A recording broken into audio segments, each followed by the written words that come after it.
My podcast. I'm your host, Al. Welcome to 2021, the year of domination. This is what we have set in place off a massive foundation that we've built since 2018 in RDM, but really what I've been building for over a decade now in helping people transform their lives and, more importantly, helping fathers transform their lives. Now, what we are clearly seeing and what we're establishing here in 2021 is continually building the foundation and exploding this message of RDM. But what we are faced with and seeing is a huge level of resistance for everyone inside of the chaos and the variables of the world as it currently stands today. And 2020 really brought back the curtain to show what kind of stuff we're made out of. Physically, mentally, how can we coordinate and be creative in our careers if we need to change work or need to change jobs? Trust me, we've had plenty of that. We've had plenty of dads who've actually thrived in the face of adversity because they looked after themselves and had the right environment in place that supported their goals and their dreams. One thing, just before we dive into this, biology of belief, domination. We are here to dominate. You should be here to dominate in 2021. The quadrant of RDM, you're not here to exist. You're not here to survive. You're not even here just to compete. That will still just give you average and will give you something with a lackluster level of fulfillment where ultimately regret will be a byproduct of that as you get older. We are here to win. We're here to win and move forward and dominate. And the way that you do that is by getting after what it is that you want and having that clear level of focus on what that looks like and doing it. Following through and doing what you said you would do. But just to be clear here, when we're looking at, and this is our first episode for the year as well, awesome, season 2 we'll call this, even though the first season went for 18 months, we've got enough episodes for that one. But what we're looking at here is really creating a shift in your perspective around the value that you can have in the actions you take and what that does on an automated level to your body and to your mind. There's no two other ways to break this down or cut it. But when we're looking inside of yourself, the biology of belief, and this is also a book, an amazing book by Dr. Bruce Lipton that I will reference. When we're looking inside of this, what we're looking at is the patterns that you're creating in your life. You can call them routines, you can call them rituals, you can call them habits, whatever you want to call them. Where you continually focus your efforts physically and mentally becomes your life. So whilst there's chaos everywhere in the world and whilst there's hardships and tough times for everyone, we've all got lists. Don't worry about that. There are hard things that come for all of us. And there are times where we don't know what that is, what that looks like, and when it's coming as well. I didn't think that last year I was going to have a third child. I was done. We did IVF for the first 2 children and we were blessed by it. It was a lot of heartache, very, very hard, very challenging mentally, and obviously physically more so for my wife. But number 3, the little man coming into our world, it was incredible. Very hard. Like, I'm still not getting much sleep. What would he be now? About 15 weeks old.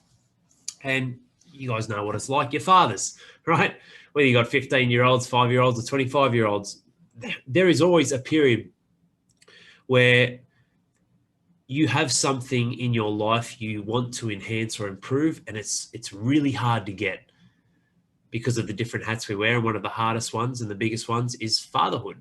Whether your kids, like I said, are grown up and they've got their driver's license, they're going out and about, and you have a different level of concern, leadership, and role model type level of behavior that you need to initiate, not only in your own life, but in your own life for them. Or whether you're wiping ass and changing nappies, which I thought I was over and past, but here we are doing it all over again. When I say 2020 pulled back the curtain, what I'm talking about is it really showed what type of stuff we're made out of and the resilience that we can have and the belief system that we have. Now, diving into this episode, the biology of belief, what we see from when the curtain gets pulled back is the behavioral patterns that you've put in place for years, decades, different constructs, whether it's social conditioning from schools, friendship groups, relationships, what your parents have shown you, different environmental factors, personal experiences you've gone through in the workforce, whether it's careers, running businesses, people, places, and things built around that and the value and service you provide to the world. All of these are ultimately moving parts that influence and create a level of autonomy in the back of your head, the back of your brain, and your subconscious that rings through and rings true for about 91% of your life. That's pretty crazy, isn't it? Just think about that. 91% of your life is lived subconsciously. Here's the kicker though, 9%, which is consciously pushed forward, re-records over the 91% and is the only area and element of time that actually truly exists where you can initiate change. That's why you're re-recording with what you consciously do. Now, this isn't, and I've gone many different ways and angles in life to create a really wide breadth of experiences, so to speak, when I'm looking at science and spirit and everything in between. And there is a connection between both of them, which I'm going to get to shortly. This isn't woo-woo crazy shit. This is real. This is absolutely proven as well. So when we're looking at this and what you're consciously doing, that is really the building blocks for what is going to become the autonomous part of your life, your subconscious. So here we are, time of recording this, 4th of January, rolling out another year, new year, new me, 28-day dadbod challenges, New Year's resolutions, 92% failing in the first 4 weeks. If you didn't catch episode 81, go back, watch that, listen to it on the podcast. We've got iTunes, Spotify, watch it on YouTube. I might have posted it on Facebook as well. And just have a look at that and then ask yourself the questions. Well, where are you going and why? It's very important to establish where you're actually going in your life. Otherwise, the efforts you're putting forward, they mean fuck all. Which means if you're doing it because it sounds good or it's a good idea or it's an initial element of change in your life or something that superficially you just desire, like I want a before and after photo in 28 days, awesome. You'll get exactly that response, but that response will live and die in that moment and not become a part of who you are or carved into who you can continue to become. And make no mistake, I'm fit, healthy, strong. I've got a good body. I'm in good shape, but I don't do that for the superficial value.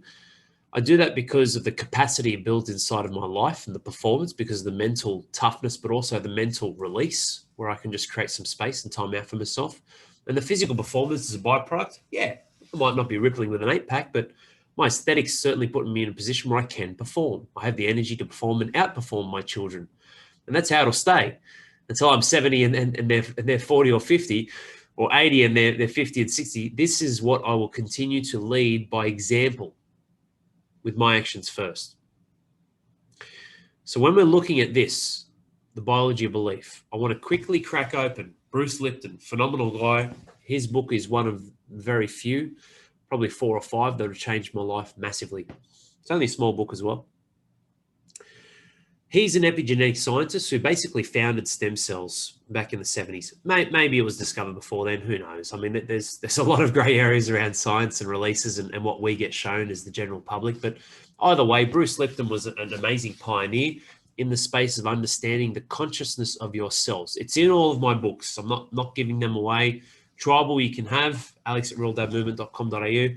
You can have the tribal one, Power of Environment. That's for free for the rest of January. But it's ultimately in a couple of my books. It's in the nutritional one, and it's also in the mindset one, where he gets 3 Petri dishes and puts the exact same type of tissue in every single dish. Same dish, same tissue. He then exposes that dish to 3 different environments, or exposes those three dishes to 3 different environments. What you get as a result is 1 grew muscle, 1 grew bone, 1 grew fat. Exactly the same type of tissue to start with, but they're all exposed to different environments from which the perception of the cells initiated a stimulus or response through the consciousness of the cells and how it perceives the exposure to the environment it's exposed to create change. Long story short, the Human Genome Project was a flop. We have 25,000 genes. There are different species of flies and worms that have 24,000 genes, right? Have a look at a worm. I'm not saying an earthworm. It's got quite a funny, unique name, and I'm not going to try and rattle it off here. I can't even remember it. But through reading his book, it's this special type of worm that has 24,000 genes. Well, it's not special, but it's got a special name. That's pretty crazy. Like, you look at a worm and you look at the human body and what we're able to do, and there's only 1,000 genes to separate us. Yeah, but maybe those 1,000 are the ones that are the difference. Well, it's not actually how it works, mate, because those genetics are basically a blueprint. And it's the printer that prints those. So it's a blueprint that the printer has, a default, and it prints your genetics. Who sends the order? Who sends the order run to the printer? And this is where it gets interesting. You've got over 100,000 proteins in your body, in your makeup. It is these proteins that create a different stimulus response in the exposure they have to the external environment that creates the adaptations and the change. Digestive enzymes engaging. Well, you've got the process of literally eating food and putting something external inside of your mouth, and then how that is perceived will initiate specific processes with digestive enzymes and the process of digestion to create a change or a rhythm or a cycle or a flow inside of you and me as organisms. You look at people who live in cold areas and people who live in hot areas. You swap them over. The hot people in the cold areas are freezing their ass off, and the cold people in the hot areas are nearly passing out fainting because they're so hot. What changes? The perception of the cells and the environment and the stimulus it is put under consistently is what creates the reality. And the reality is created off the perception of those cells of what they are experienced to consistently. This isn't a tongue twister or some sort of riddle me this Jim Carrey out of fucking Batman. This is the truth, man. Like, your cells have their own level of consciousness from which they perceive the external environment and create change. This is life. It's what we go through.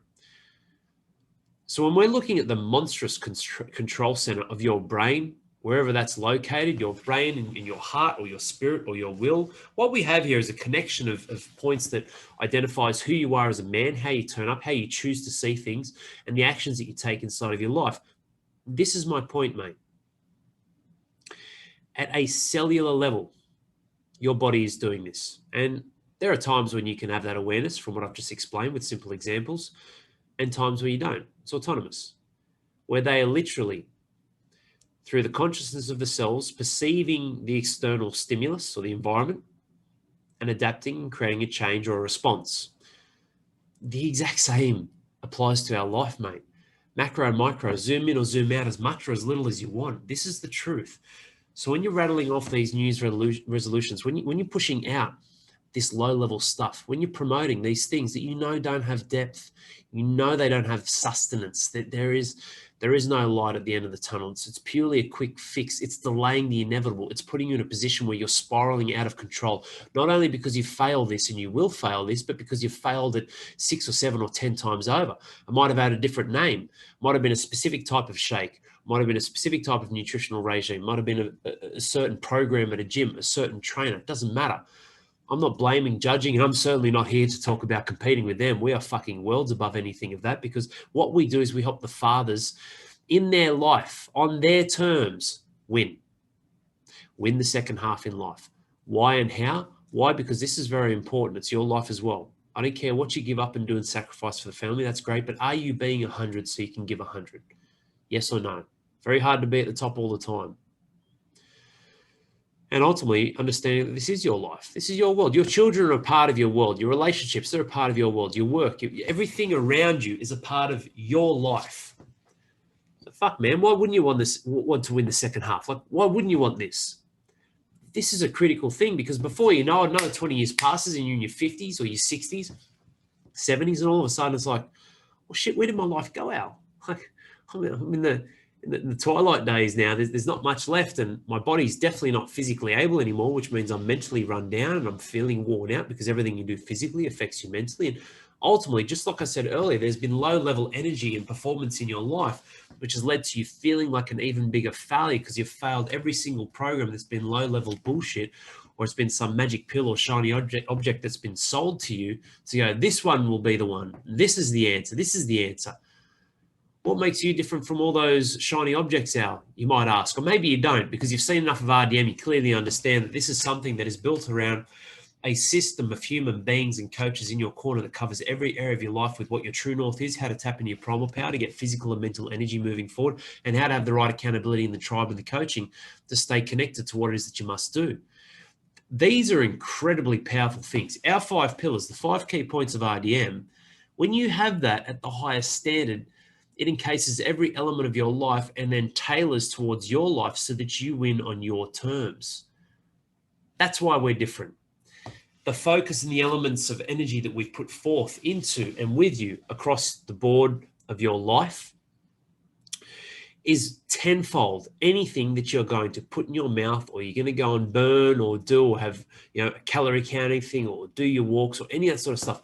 All of them may yield a result or response, but ultimately when they don't give you the lifelong or the long sustaining change that you want and desire, the greatest pitfall is not the physical changes and the yo-yoing up and down in weight.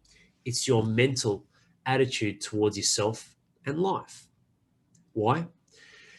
Because the consciousness of what you're doing right now in the present every single day, and that continue leads to another moment where you look back and there's failure and you try again something else. You look back, there's failure, but you keep trying the same thing. Not only is the definition of insanity, but it's also really building.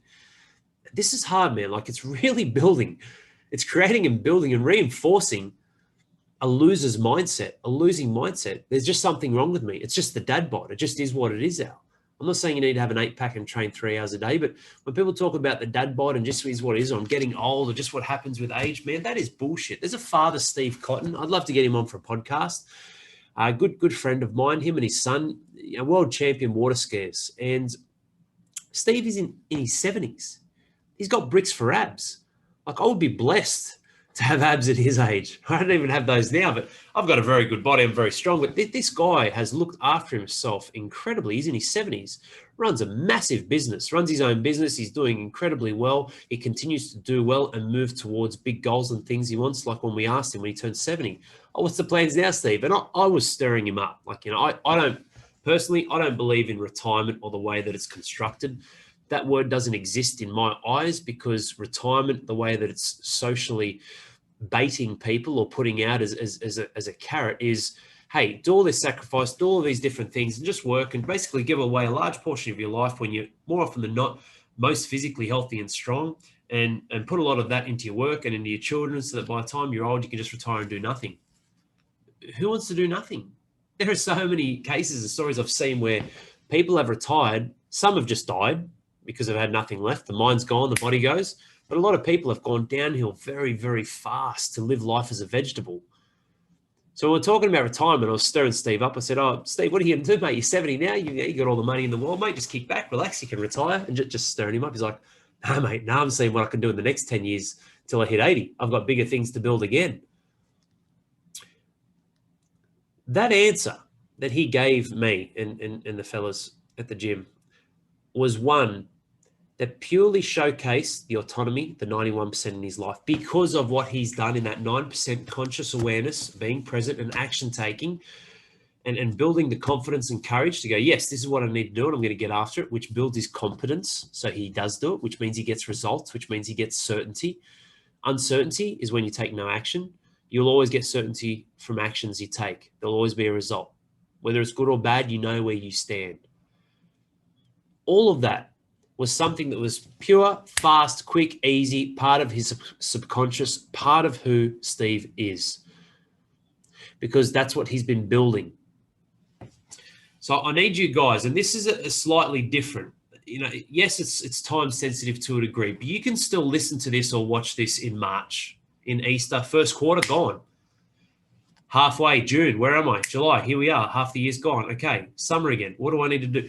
You can use this at any time, but yes, I'm releasing this in a time sensitive way, where we're looking at the new year, where more often than not, we get manipulated around things that have been created. Like, think about it. Monday is a word that was created. Calendar, created. Months, created. Years, created. 2021. It's an agreement that we have all invested and bought into, to agree and say, yes, this is the year 2021. And yes, today is January the 4th. So we're using external, fabricated times and measurements to manipulate and control how we think, how we feel, what we should do, instead of going away from a reactive state, which leads to a path of more pain, being in a creative state to go, no, I'm not a consumer, I'm a creator. I'm going to manipulate what I've been conditioned in my head for the last 3, 4, 5 decades of what New Year's means. And instead of just having a belly full of piss and going and getting KFC and McDonald's the next day because I'm hungover, and then creating these quick fire approaches and writing down some journaling of my goals for the year, I'm going to actually start building a foundation on what I want on my terms. If that means it's January 5th after I listen to Al's podcast, or January 18th or February 2nd, so be it. but have it where you're in a position where you have complete control, not where you're reacting because everyone else is supposedly doing it. That doesn't make sense. And don't forget, 92%, these are real stats, you can look them up, 92% fail New Year's resolutions in the first 4 weeks. I'd love to see the following stats. It's probably 92% again. You'll have 8% of the 8% make it through to March. Crazy, right? Welcome to another year. This is where the calendar year might shift and elevate your state momentarily, and you might be motivated, which can elevate your state. How do you maintain that? You've got to have the right purpose and drive behind what you're doing. Now, what's the difference between December the 11th being a shit fight and January the 4th? Like it's not even a month. Just because the calendar's ticked over from 2020 to 2021, that changes the game? Not at all. These are key things to understand, because when you get clear on this, you start to understand the low level of functioning, your low energetic functioning, like whether it's your goals, your action taking, your perception around different things, which controls your feelings, thoughts, emotions. All of that has been lackluster and standard, like at best in the quadrant, the RDM quadrant of competitive, which means as soon as you dip below the line, you go from competitive to survival mode. And if you stay there too long, you go from survival mode into existence mode. And you're just like, oh, fuck, I just got to get through this week. I'm not even here to survive. I know my ass is getting kicked. I just got to make it till Friday. Then I can have, have my drinks or have my, I call it sedation and distraction, high levels of alcohol and drugs and high levels of technology, and obviously television being one of the main ones, and scrolling through phones. When you understand that this low level of functioning, whilst it may seem like you're moving, you're taking action, you're talking, the days are passing, when you understand that this is the reason why you feel like a failure, it's the reason why you haven't hit the long-term goals that you want, it's the reason why you keep looking for the big hitters. I say hitting the home runs, which is probably American talk, but hitting 4s and 6s instead of just getting quick singles. You'll then start to realize that there's nothing wrong with you. It's not your fault. We all have those problems. We all have those issues and challenges. Now, it's not your fault, but it's certainly your responsibility to accept and choose to continue down that path, or to acknowledge and go, no. Now's the time I'm changing. Enough is enough. I've spent enough time here. I've got challenges. I still love my wife, but I've got challenges in my relationships. It's not easy. I don't have energy there. It's waning and just feels a bit stagnant. The kids, I wish I could do more for them. I don't have energy. I'm struggling, and I feel like it's just it becomes like a Groundhog Day. It's just a repetition type thing. And I've got a few weeks off over the Chrissy break, but then straight back into it. My ass is going to be hanging out before February's even here. And this is the hard part, because then you continually go back to the same thing again, which means I'll start after Australia Day. I'll start after Easter. It's winter now. It's cold. I'll start in spring. We'll be right there. All of a sudden, another year passes, and you've got between those areas, plus Queen's birthday, plus Christmas, plus carnivals or races or any other excuse for a barbecue or work functions, plus birthdays, mate, you'll have something every single month. I'm not saying you need to cut your friends and drink alcohol-free beer, although a lot of our dads did that over Christmas and they loved it with the alcohol-free beer. But what I'm saying is there's always going to be something. Who do you want to be? What does that look like? And how are you going to stand up as that man in your life? Which is the same man that wears the hat of fatherhood, husband, worker, colleague, business owner, boss, like member of communities and society. This is the make or break. This is the fork in the road, where you can look and go, well, I'm going to keep going in this way, or no, I'm not. Things need to change. And all of this, which is my point on this entire episode, comes back to that level of subconscious thinking, which is reinforced every single day in what you're consciously presenting. Your cells know it. Your skin does it. The hair on your skin does it when it's hot, when it's cold, when sweat comes out, or you perspire. Like, there are so many different things that run autonomous to your life that your cells are very intelligent and aware of. But how come you're not doing it? Why aren't you building in and reinforcing a presence, an awareness of the now, living in the now and building nows to make better future nows? Because of what you choose to do is a level of energy higher and a level of excellence higher than what you used to tolerate, and the bullshit and adversities that comes thrown your way. Like it launches your way, man. It comes for all of us, myself included. It gets launched. It gets, it's like slingshot sometimes, of all these different challenges and points of adversity. Yet if you have a high level of energy to overcome and combat that, you'll improvise at times. Yeah.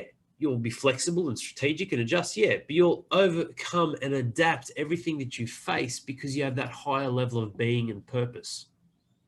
How do we get that out? One of the biggest things is environment. Nothing influences or changes your life more than your environment. Your external environment influences your internal environment massively. It's why I've got that giveaway, Tribal, The Power of Environment. Get it. You can have that course, ebook, audiobook, coaching videos. Have it for free for the rest of January. Hit me up. alex@realdadmovement.com.au or send us a private message. It's yours. I'll send it out to you. You need to establish some inroads into the right environment for you. Might not be RDM, it might be RDM, who knows? But finding that environment to help influence you to get out of your own way with the bullshit standards and stories and excuses that we all have, I've got it as well, to make sure we're moving away from that owl, that little version inside that has low willpower, that consistently reinforces failure, that keeps trying and giving up. But the reason why he's consistently failing is because he's trying the wrong things with a lower level of energy, knowing full well deep down that it's either a quick fix or it's not going to work. It's dangerous, mate. That is a dangerous pattern to build in to your arsenal. You want to have your arsenal, your tool belt full of resources and full of triggers that you can just go fucking bang. You come up, this comes here, bang. This comes up, bang. Like, in a position where ultimately you've got all the weapons you need to handle all the different types of challenges that you will face.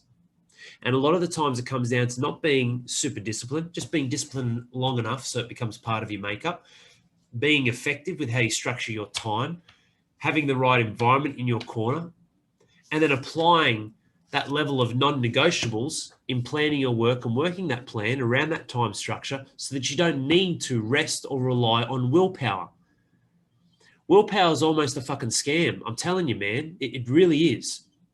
Your willpower is a level of energy that generally is hard depending on your fatigue levels and the energy you have physically and mentally throughout the day, that wavers and ultimately goes down more and more and more, which is exactly the same as motivation, which becomes a state of fleeting, but you hinge so heavily upon it to get the results and rewards you want in your life, you're constantly in limbo.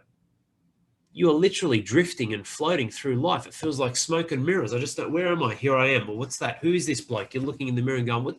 I don't even know where I am or what direction I'm heading in, and I can't even see clearly. You don't need that. You don't want that.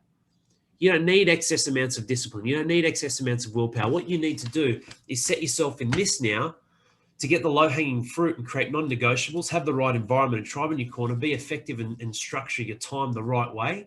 Because structure is massive. Everything physically and mentally around your life is built and improved upon the structure you have to move forward and get those runs on the board. Very quick example, recording this. Like, I woke up at 4:30. That's never easy. Yes, I've woken up earlier plenty of times. Yeah, I've been in this office at 2:30 a.m. before. And when I was doing the writing and creating those books and those audio books just to get ahead of the world before I got hassled.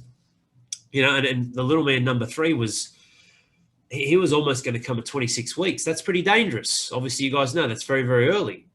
So for months, because he ended up coming around 37 weeks. So for nearly 3 months, and I am on the edge, hustling and hooking in hard to finish those 5 books in time. Yeah, I got up pretty early, but I got up early at 4:30 a.m. If I set that snooze button, my day's gone. Complete chaos. Up at 4:30, gym at 4:45, get back at 6, make breakfast for the girls, set up their routine. Little man comes up, he wakes up, give the missus a sleep in. Then I take him to swimming, do some educational stuff with them at the moment because they're not going to daycare.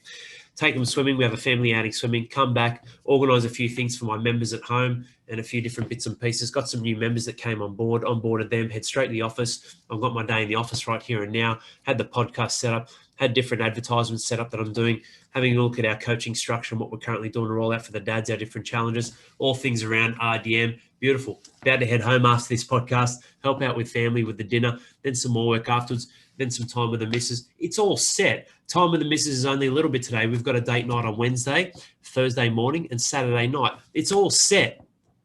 Like, you're not being a robot. You've got 1,000 minutes a day, mate. 1,000 minutes a day. That's it. You sleep for 7 hours and 20 minutes. That gives you 1,000 minutes a day. How are you chewing up your time? How are you spending or investing your time? Because when you create that structure in place, for me, if I don't go to the gym early this morning and get a fucking phenomenal session out mentally and physically and time structure wise, I have lost. I started this day with complete control, and I've already had probably 7 or 8 challenges, but I've dominated. Complete domination. Why? Because it's on my terms. Do you have to wake up at 4:30? Of course not. It's your time. It's your day. Structure it how you want. But the reality is, if you don't build this in, you're not nurturing the subconscious that rules 91% of your body, mind, and life to move you forward in the right way. The most powerful is the conscious, because that can change the subconscious. But the subconscious mind and how that operates is tens of thousands of times more powerful than what you can consciously put out. I think it's 40,000 megabits per second if they broke it down to computer frequency, computer rate, speed rate, and conscious is 40. 40,000, 40. Which is why when you're consciously present right here and now, like listening to this or watching this, there's only one thing that matters in your life. I'm a part of your reality right here and now. You can only focus on one thing at a time. Leave multitasking to the women. It's a fucking scam. If you write A to Z and time it, and write 1 to 26 and time it, and then write A1, B2, C3 and time that, it's exponentially slower just because you've added another element, which creates it a multitasking element. Instead of A straight to Z or A straight to Z, it's A and 1, B and 2, and that has slowed you down massively. Try it. Do it. You'll surprise yourself. Well, you won't surprise yourself if you trust and believe what I'm saying, but that's the truth. One thing at a time. But that one thing is the most powerful and important thing. So when you're in those states of autonomy, I know how I've structured and set up the day today. I'm evolving as a man in the 3 circles of significance that make my life: family, self, service. I don't have to make decisions there. It's already removed. It's a non-negotiable. I've removed the decision-making process when it comes time to decide at that moment. This is the power, mate. As we finish up this podcast, I hope you've gotten value out of this, diving into a little bit of the epigenetics with Bruce Lipton. And that's the tip of the iceberg. We dive into some phenomenal stuff, but not, white lab coat. You're never going to understand this. I'm a complete nerd professor, and I'm going to show you how many fancy words I know kind of way. It's in a very structured way in our Identity Cycle Master Your Mind book, and also in the nutrition piece as well. That's important.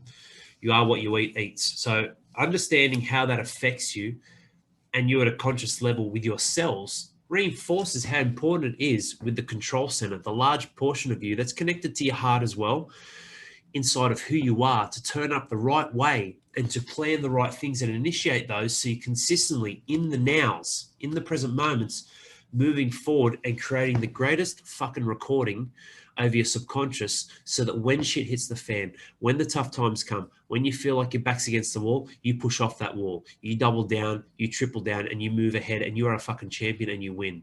That's exactly what we do. That's why I am blessed to be here, and I love what I do in RDM, even though my career was shattered and destroyed with 9 operations over 6 years and incredible hardships at such a young age, being overweight and obese and suicidal and depressed. And these are some massive hardships that I've overcome, not just through being optimistic or being positive, that's a state that can come and go, but through building that optimism through a recognition of action, seeing what I've done and the changes I've made, Fat, overweight boy, no one likes him, everyone bullies him, bang, elite athlete, one of the best, like the top, passing lots of people, and then diving into different areas of work, business, service, serving people. It never gets easier, you get stronger. But because I've done that, it's autonomous. Any challenge comes my way, of course, I have an initial reaction. Of course, it's human to go, what the fuck? What's going on here? How about this? That's bullshit. And yeah, I understand that. We're human. Emotions are important. But as soon as I dial that in, which is incredibly fast, I then create a flow and state of Auto Al. And he's Big Al. And he's here to rock and roll. And no one gets in his way. He doesn't lose. He wins. He is ultra competitive. In fact, there is nothing or no one as competitive as me when it comes to getting to that state. I'll do whatever it takes to win. And that's important. And when I'm saying that against the little Al, the little version, the little voice inside, just like you have. So I hope you got a lot of value out of this podcast as we spearhead 2021 on the basis of pure domination. And the greatest way you have that's our word. That is our word for RDM, man, fucking domination. Because there is no alternative. There is no competitive. There is no survival. There is no existence. This is the quadrant that we sit in, that we operate at. And we are high flyers in doing so, because these are the standards we constantly reinforce through the biology of belief. What we believe in, this belief system we put inside of ourselves, in our mind and our hearts and our soul, to go, no, this is my will. This is my desire. This is what I must have in my life. And this is what I'm going to do about it right here and now, so that, you know what? I don't even have to fucking think. This is just who I am. And I'm a champion. I'm a winner. I'm a killer. I get after it. I get it done. And I don't stop till it's over. Hope you enjoy this. Tune in for another episode soon. Like I said, get that tribal podcast, not the podcast, the audio books, the ebook, and the video series. alex@realdadmovement.com.au. Email me right now. Get it. You need to see the value of environment. Environment, having the right structure, the right tribe in your corner, and the right areas around that, and then building non-negotiables into your life so you do win. You're not reactive, you're creative, and you are creating the life that you want to win the second half, and doing it without shakes and bullshit and everything else that exists as the flashy object to steal your attention, to get you distracted and take you off the focus and the sole prize. And the number one prize, the number one fucking prize, man, that will only ever exist in life is you.